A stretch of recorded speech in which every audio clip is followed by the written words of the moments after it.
नारायणं नमस्कृत्य नरं चैव नरोत्तमं देवीं सरस्वतीं व्यासं ततो जयमुदीरयेत्। नमोऽस्तुते व्यासविशालबुद्धे पुल्लारविन्दायतपत्रनेत्रे येन त्वया भारततैलपूर्णः प्रज्वालितो ज्ञानमयः प्रदीपः। व्यासं वसिष्ठनप्तारं शक्तेः पौत्रमकल्मषं पराशरात्मजं वन्दे शुकतातं तपोनिधिं व्यासाय व्यासरूपाय विष्णवे नमो वै ब्रह्मनिधये वासिष्ठाय नमो नमः। நமசர்வேபியः. இன்றிலிருந்து தொடங்கி நம்ம யதாசக்தி பாரதம் என்று சொல்லக்கூடிய இந்த உயர்ந்த கிரந்தத்தை அனுபவிக்க இருக்கோம். இந்த மகாபாரதம் என்னும் உயர்ந்த கிரந்தத்தை நாம் அனுபவிப்பதற்கு நமக்கு வழிகாட்டியாய் 2 பேர் அவசியம் வேணும். ஒருத்தர் சாக்ஷாத் மகரிஷி வியாசரே, ஏன்னா அவர் பகவான் ஸ்ரீமன் நாராயணனுடைய அம்சமே. வியாசாய விஷ்ணு ரூபாய வியாசரூபாய விஷ்ணவே. மற்றொருவர் சாக்ஷாத் கிருஷ்ண பரமாத்மா.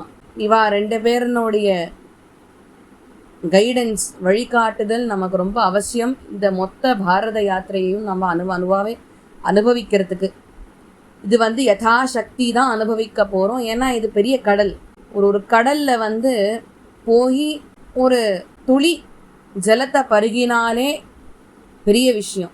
இந்த பாரதத்தை சொல்லும் பொழுது இதை இயற்றியவர் மகரிஷி வேதவியாசர். அவர் டைட்டிலே பாருங்க, வேதவியாசர் அப்படின்னு. ஏன்னா வேதம் ஒன்றாகத்தான் இருந்தது. அதை ரிக்யஜு சாம அதர்வண வேதம்னு 4ஆக நமக்கு பிரித்து கொடுத்துருக்கார். வியாச அப்படின்னு சொன்னாகவே பிரிக்கிறதுன்னு அர்த்தம். அதனால் மகரிஷி வியாசர் நமக்கு எதை பிரித்தார் அப்படின்னாக்க வேதங்களை பிரித்து கொடுத்துருக்கார் 4ஆக. அதனால அவருக்கு வேதவியாசர் அப்படின்ற டைட்டில் கிடச்சிது.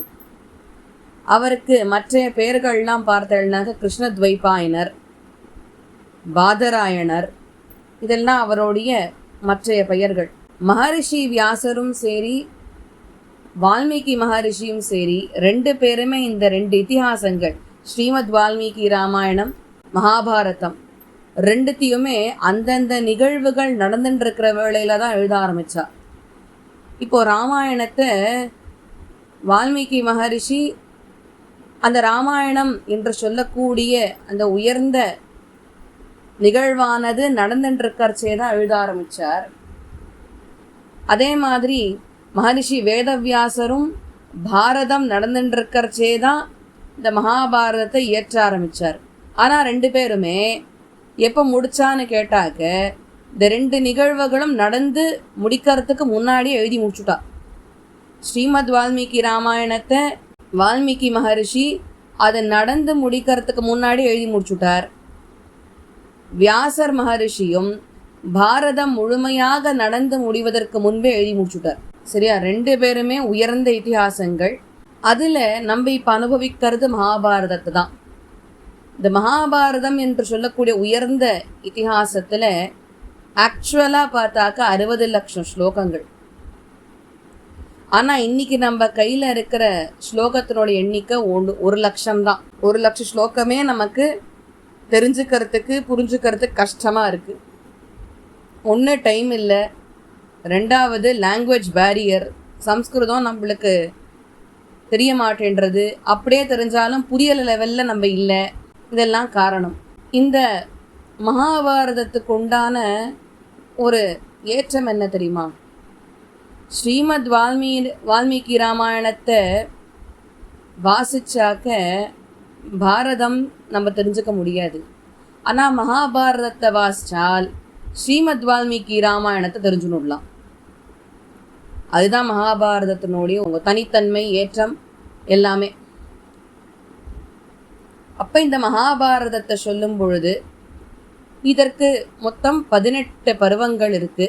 இந்த 18ன்ற எண் நம்ம சம்பிரதாயத்தில் ரொம்ப பிரசித்தி பெற்ற எண்.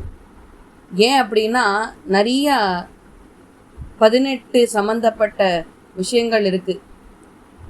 இப்போது 18 பருவாக்கள் மகாபாரதத்தில் இருக்குது. 18 அக்ஷௌஹினி சைன்யங்கள் பாரத போரில் இருந்தது. 18 ரகசியங்கள் நம்ம சம்பிரதாயத்தில் இருக்குது. 18 அத்தியாயங்கள் கீதையில். 18 நாட்கள் இந்த மகாபாரதம் என்னும் போர் அரங்கேறியது. இந்த மகாபாரதம் என்று சொல்லக்கூடிய உயர்ந்த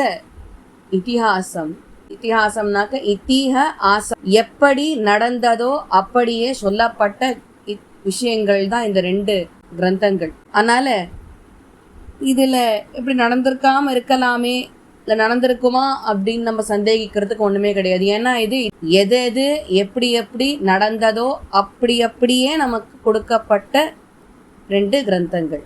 இதுல 18 பருவாக்கள் இருக்குன்றத நம்ம பார்த்தோம். என்னென்ன பருவங்கள் இருக்கு அப்படின்றத பார்க்கணும். அதுல சொல்லும் பொழுது சுருக்கமா என்னென்ன பருவங்கள் இருக்குன்றத முதல்ல பார்க்கலாம். அப்புறம் சுருக்கமா என்னென்ன பருவங்கள் என்னென்ன பேசுறது அப்படின்றதையும் பார்க்கலாம். முதல்ல இருக்கக்கூடிய 18 பருவங்கள் என்னன்னா ஆதி பருவம், சபா பருவம், வன பருவம், விராட்ட பருவம், உத்தியோக பருவம், பீஷ்ம பருவம், துரோண பருவம், கர்ண பருவம், ஷல்ய பருவம், ஸ்வஸ்திக பருவம், ஸ்திரீ பருவம், சாந்தி பருவம், அனுசாசன பருவம், அஸ்வமேதிக பருவம், ஆசிரமவாசிக பருவம், மௌசல பருவம், மகாபிரஸ்தானிக பருவம், ஸ்வர்கரோகண பருவம். இதுதான் 18 பருவங்கள். ஆதி பருவம், சபா பருவம், வன பருவம், விராட்ட பருவம், உத்தியோக பருவம், பீஷ்ம பருவம், துரோண பருவம், கர்ண பருவம், ஷல்ய பருவம், ஸ்வஸ்திக பருவம், ஸ்திரீ பருவம், சாந்தி பருவம், அனுசாசன பருவம், அஸ்வமேதிக பருவம், ஆசிரமவாசிக பருவம், மௌசல பருவம், மகாபிரஸ்தானிக பருவம், ஸ்வர்கரோகண பருவம். பாரதத்தில் இருக்கக்கூடிய 18 பருவாக்கள், அதை பற்றின ஒரு ஜிஸ்ட் நம்ம பார்க்க போகிறோம். அதில் முதல் பருவம் சொல்லும் பொழுது ஆதி பருவம்னு அதற்கு பெயர். அந்த ஆதி பருவத்தில் பரத வம்சத்தில் அவதரித்தவர்களுடைய அந்த விஷயங்களை எல்லாம் டிஸ்கஸ் பண்ணுவா. அதாவது சந்திர வம்சத்தில் யார் யார் பிறந்தா, எப்படி இருந்தா, அது போன்ற விஷயங்கள். அதே மாதிரி பாண்டவர்கள், கௌரவர்கள், கௌரவர்கள் நம்ம போட்டுடுறோம், கௌரவர்கள் கிடையாது, கௌரவர்கள். கௌரவர்கள் அப்படின்னாக்க குருவம்சத்தை சேர்ந்த அனைவருமே கௌரவர்கள் தான். கௌரவர்கள்னா திருதராஷ்டிரனுடைய 100 புதல்வர்கள் மாத்திரம் கௌரவர்கள் கிடையாது, பாண்டுவனுடைய 5 புதல்வர்களும் அவளுக்கு கௌரவர்கள்னு பேரு. இப்ப ரகு வம்சத்தில் அவதரித்த ராமன் மாத்திரம் ராகவன்னு பேரை சூட்டிக்கல. ராகவன்னு ராமனுக்கும் பெயரு, பரதனுக்கும் பெயரு, லக்ஷ்மண சத்ருகுணன் இவாளுக்கும் பெயர். அந்த மாதிரி சந்திரவம்சத்தில் அவதரித்தவர்கள் அவாள்னுடைய விஷயம், பாண்டவர்கள், கௌரவர்கள் இவாளுடைய பிறப்பு முதலிய விஷயங்கள், இவாளுடைய முன்னோர்களான சந்தனு மகாராஜா கங்கையை மணந்துண்டார். அவருடைய பிள்ளைதான் பீஷ்மர், கங்கை மைந்தன் பீஷ்மர் அப்படின்னு தான் நம்ம சொல்றோம். ஸோ பீஷ்ம பிதாமகர் கங்கையினுடைய மைந்தன். சந்தனு, அதற்கப்புறம் அவருடைய அடுத்த மனைவியான சத்தியவதி, அவள் மூலியமாக சித்திரகந்தன், விசித்திர வீரியன் 2 பேர் பிறக்கிறா. 2 பேருமே சந்ததி இல்லாத போயிடுறது அவளுக்கு. அதற்கப்புறம் வியாசரனுடைய அனுகிரகத்தினால திருதராஷ்டிரர், பாண்டு பிறக்கிறா வம்சத்துல. திருதராஷ்டிரர் காந்தாரியை கல்யாணம் பண்ணிக்கிறார். அவள் மூலியமாக 100 பிள்ளைகள் அவளுக்கு பிறக்கிறா. பாண்டுவுக்கு 2 மனைவிகள், குந்தி, மாதிரின்னு. இப்போ குந்திக்கு ஏற்கனவே ஒரு பிள்ளை இருந்தா, கர்ணன்னு பேரு. அதை தவிர்த்து அவளுக்கு இருந்த தபசக்தியினால இன்னொரு 3 பேர்களை ஈன்றெடுத்தாள்.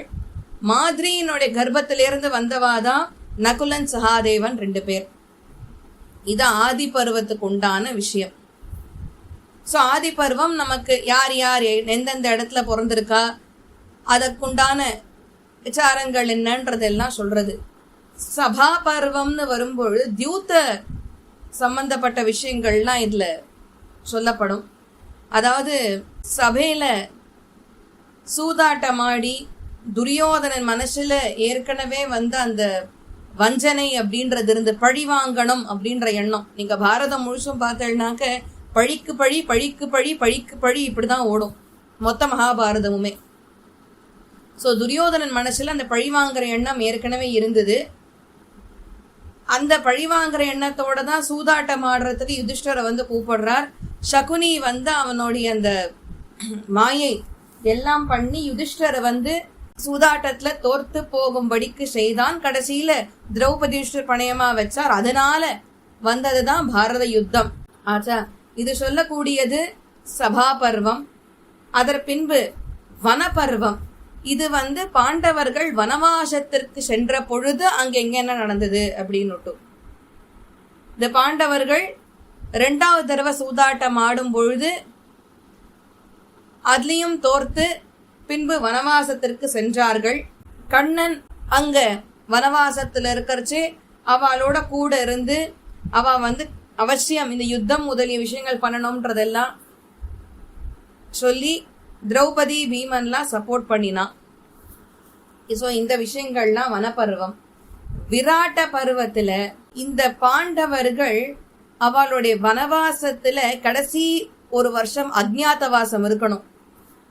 அந்த அஜ்ஞாதவாசத்தின் பொழுது விராட்ட நகரத்துல அவாதான் பாண்டவர்கள் அப்படின்னு யாரும் கண்டுபிடிக்காதபடிக்கு அவ வாழ்ந்துட்டு இருக்கா. அதற்கப்புறம் விராட்ட மகாராஜாவினுடைய பிரதர்-இன்-லா அவ திரௌபதி மேல தவறான எண்ணத்தோட பழகிறான். அவனை பீமன் கொன்னுடுறான். கடைசியில 13வது அந்த ஆண்டு அஜ்ஞாதவாசம் முடியர்ச்சு. பாண்டவர்கள் அவளுடைய ஸ்வயம் ரூபத்தை காண்பிக்கின்றார்கள். அது விராட்ட பருவம். உத்தியோக பருவம்னு இருக்கு அடுத்தது 5வது பருவம். உத்தியோக பருவத்துல கண்ணன் மறுபடியும் தூது போய் கௌரவர்களுக்கும் பாண்டவர்களுக்கும் இடையே ஒரு ரீகன்சைலேஷன் பண்ணலாம், 2 பேரையும் சேர்த்து வைக்கலாம், யுத்தம் வேண்டான்னு தவிர்க்கலாம் அப்படின்றதுக்காக தூது போறார். ஆனா துரியோதனன் ஒரு தடவையும் கண்ணன் தூது போகும்பொழுது அந்த ஆஃபரை ரெஃப்யூஸ் பண்ணிட்டே இருக்கான். கண்ணன் எப்படியாவது கர்ணனை கொண்டு பாண்டவர்கள் பக்கல்ல ஒரு ஆளை சேர்த்து பாண்டவர்கள் அணியை இன்னும் ஸ்ட்ராங் ஆக்கலாம். கர்ணன் குந்தி புதல்வன் தானே, அதனால அதெல்லாம் சொல்லி எப்படியாவது கர்ணனை பாண்டவர்கள் பட்சத்துல கொண்டு வந்துடலாம் ட்ரை பண்றார். ஆனா கர்ணன் ரெஃப்யூஸ் பண்றான். ஸோ அதுக்கப்புறம் ரெண்டு இவாளுமே கௌரவர்கள் பாண்டவர்கள் 2 பேருமே குருக்ஷேத்திரத்துக்கு யுத்தத்துக்கு ரெடி ஆயிடுறா. அதுக்கப்புறம் பீஷ்ம பருவம். இது சொல்லும் பொழுது எப்படின்னாக்க மகாபாரத யுத்தத்துல அந்த யுத்தத்தினோட யுக்திகள் என்ன, அந்த யுத்தத்தை எப்படி பண்ணலாம், அது போன்ற விஷயங்கள் என்ன, யுத்தத்தினோட யுக்திகள், யுத்தத்துக்கு ரெடியாரா. அதுக்கப்புறம் கீதை உபதேசம் ஆறுது. கண்ணன் அர்ஜுனனுக்கு இந்த மாதிரி யுத்தத்தை பண்ணு அப்படின்னு சொல்லி ஆக்ஞை பிறப்பிக்கிறார். பீஷ்மர் சண்டை போடுறார். என்ன அதுல பீஷ்மர் சிகண்டியோட நேருக்கு நேர் சண்டை போடுறதுக்கு தவிர்க்கிறார். இதெல்லாம் நடக்கிறது. கடைசியில அர்ஜுனன் பீஷ்மர் மேல அம்புகளை எய்து கடைசியில பீஷ்மர் அம்பு படுக்க. என்ன இது பீஷ்ம பருவம். துரோண பருவம். அபிமன்யுவையும் துரோணாச்சாரியரையும் எப்படி வதம் பண்ணினா அப்படின்றது. இந்த துரோண பருவத்தோட யுத்தத்தினுடைய 15வது நாள் முடியறது. கர்ண பருவத்துல பீமன் துஷாசனனை கொல்றதும், ஏன்னா அவன் சபதம் எடுத்திருக்கான் இல்லையா, அந்த சபதத்தை நிறைவேற்றுறான். அதற்கப்புறம் கர்ணனுக்கும் அர்ஜுனனுக்கும் நடுவுல சண்டை ஏற்படுறது. கர்ணனுடைய தேரானது மண்ணுக்கடியில போயிடுறது. அர்ஜுனன் கர்ணனை கொன்னுடுறான். இது கர்ண பருவம். சல்ய பருவத்துல சல்யனை யுதிஷ்டர் கொன்னுடுறார். சகதேவன் சகுனி எதிர்த்து நிக்கிறார் யுத்த பூமியில. துரியோதனன் இப்ப தனியா நிக்கிறான். ஏன்னா சகுனியை சகதேவன் எதிர்த்து நிக்கிறான்னா கொன்னுடுறான் சகதேவன். துரியோதனன் தனியா இருக்கான்.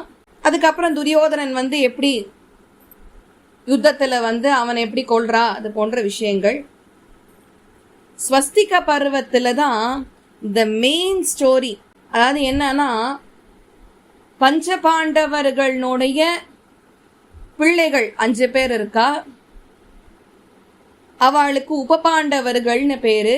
அந்த உப பாண்டவர்களை அஸ்வத்தாம கொலை பண்றான். அது இந்த ஸ்வஸ்திக பருவத்துல சொல்லப்படுறது. ஸ்திரீ பருவத்துல கௌரவர் குலத்தில் இருக்கக்கூடிய ஸ்திரீகள், ஸோ அவள்லாம் வரா. காந்தாரியும் அச்சோ இந்த பார்வையை போயா நான் பார்க்கணும் அப்படின்னு சொல்லிட்டு வருத்தப்படுறா. ஏன்னா அந்த மாதிரியான ஒரு விஷயத்தை தான் அவள் பார்க்குறா யுத்த பூமியில். அவளுடைய மாற்று பெண் அவள்லாம் அழுது புலம்பி இதுக்காக நான் எவ்வளோ ஆசைப்பட்டேன் பாரு கடைசியில் என்ன ஆயிடுதுன்னு சொல்லிட்டு ஒவ்வொருத்தரும் அழறா. காந்தாரியோட 100 பிள்ளைகள் இருந்தா இல்லையா, 100 பேருடைய மனைவி அவள்லாம் அழுது புலம்பி அவளுடைய கணவனுடைய பிணத்துக்கு பக்கத்தில் அழுது புலம்பி ஆறுது. அது ஸ்திரீ பருவம். சாந்தி பருவத்துல கர்ணனுடைய பிறப்பு ரகசியம் சொல்லப்படுறது. யுதிஷ்டர் ஆடி போய் உட்கார்றார். ஸோ இந்த மாதிரியான விஷயங்கள் சாந்தி பருவம். அதுக்கப்புறம் யுதிஷ்டர் வனத்துக்கு போறார். அங்கேருந்து அதுக்கப்புறம் அவருக்கு ராஜ்ய பரிபாலனம், ராஜ பட்டாபிஷேகம் இதெல்லாம் யுதிஷ்டர் பட்சத்துல நடக்கிறது. அனுசாசன பருவம். பீஷ்மர் உத்தராயண புண்ணிய காலத்தை எதிர்பார்த்துட்டு அம்பு படுக்கையில படுத்துட்டு இருக்கார். அவர் பரமபதிச்சுடுறார். அந்த விஷயம். அஸ்வமேதிக பருவம். யுதிஷ்டர் அஸ்வமேத யஜ்ஞத்தை பண்றார். பரீட்சித் மகாராஜாவினுடைய பிறப்பு, அது அஸ்வமேதிக பருவம். ஆசிரமவாசிக பருவம். வானப்பிரஸ்த ஆசிரமத்தை திருதராஷ்டிரர் முதலானவர்கள் கடைபிடிக்கிறார். 15 வருடங்களுக்கு திருதராஷ்டிரன் காந்தாரி 2 பேருமே அவளோட உறவுக்காராளோட இருந்துடுறா. அதுக்கப்புறம் வனவாசத்துக்கு போயிடுறா. மௌசல பருவத்துல, அதாவது இந்த பருவம் பார்த்தீங்கன்னாக்க காந்தாரி கண்ணனை குற்றம் சாட்டுறா. என்னுடைய 100 புதல்வர்களை நீ நினைச்சிருந்தா காப்பாத்திருக்கலாம், ஆனா நீ காப்பாத்தல அப்படின்னு சொல்லி கண்ணனை சபிக்கிறா. அதோடைய பலனாக இந்த முசல அப்படின்ற ஒருத்தனோட உதவிய வச்சுண்டு யுத்தம் நடக்கிறது யாதவர்களுக்குள்ள. அந்த கிளப் ஃபைட்ல பலராமன் வீழ்த்தப்பட்டார். அதுக்கப்புறம் கண்ணன் அவரும் புறப்பட்டு வைகுண்டத்துக்கு போயிடுறார். மகாபிரஸ்தானிக்க பருவத்துல பாண்டவர்கள் ஸ்வர்க்கத்துக்கு புறப்பட்டு போறது. பாண்டவர்கள் கூட திரௌபதி மேரு மலையில அவளோட ரிட்டையர்மெண்ட் லைஃபை ஏத்துக்கிறா. யுதிஷ்டரை தவிர்த்து பாக்கி எல்லாருமே செத்து போயிடுறா பஞ்ச பாண்டவர்கள்ல. ஸ்வர்கரோகண பருவத்தில் யுதிஷ்டர் ஸ்வர்க்கத்துக்கு போகமாட்டேன்னு மறுக்கிறது, அவரோட ஒரு நாய் கூட வருது. இந்த விஷயங்கள்லாம் ஸ்வர்கரோகண பருவத்துல நடக்கிறது. ஸோ இதோட இந்த 18 பருவங்களுக்கு உண்டான ஒரு ஓவர்வியூ, பேர்ட்ஸ் ஐ வியூன்னு சொல்றோம் இல்லையா, அது முடியறது. இன்னைக்கு கடைசியா நம்ம முடிக்கிறச்சே இந்த பருவங்களோட ஒரு ஸ்லோகம் ஒன்று இருக்கு, சின்ன ஸ்லோகம். அதுல இந்த 18 பருவமும் வந்துடும்.